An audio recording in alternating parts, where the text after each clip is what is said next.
you believe in God? Yes, I believe in God, But you just but I said- believe that God is within the individual. I do not believe that God is apart from man.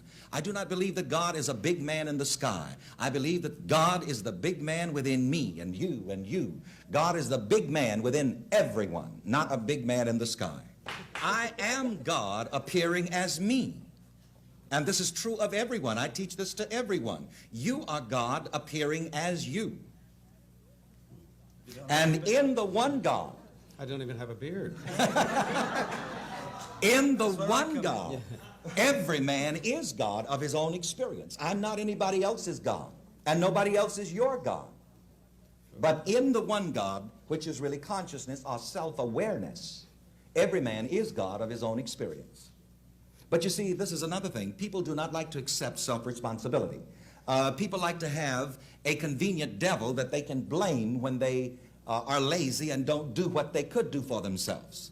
People like to have a devil that they can blame when they don't live up to the best that they could live up to, and when they do things that they shouldn't do, so that they can say, as Flip Wilson says, the devil made me do it. And it is said also that the devil was seen sitting outside of the church crying his heart out one day, down on the curbstone, and just weeping and wailing. And so finally somebody went out and said, devil, why are you crying like that? He said, those people in that church, he said, everything that goes wrong, they put it on me. And it only goes to show you that human nature says that, well, I got to have a scapegoat. But in this philosophy, there is no scapegoat. It's you.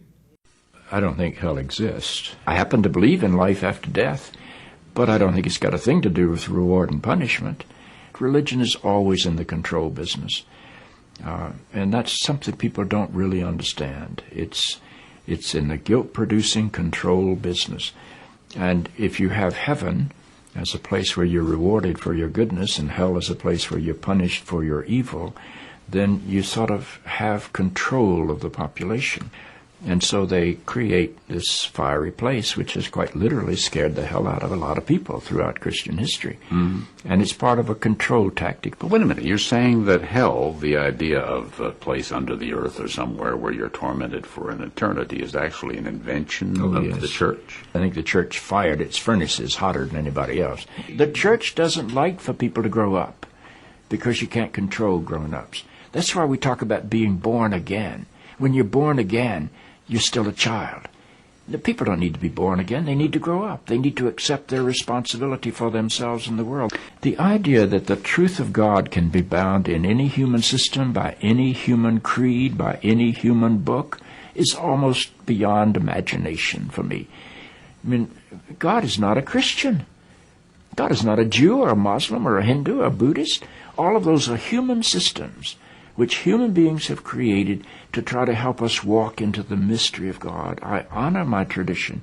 I walk through my tradition. But I don't believe my tradition defines God. I think it only points me to God. Life is a startling and wondrous experience. And eventually I think we're going to discover that God is unfolding through the life of our consciousness and our self-consciousness and is not a parent figure up in the sky.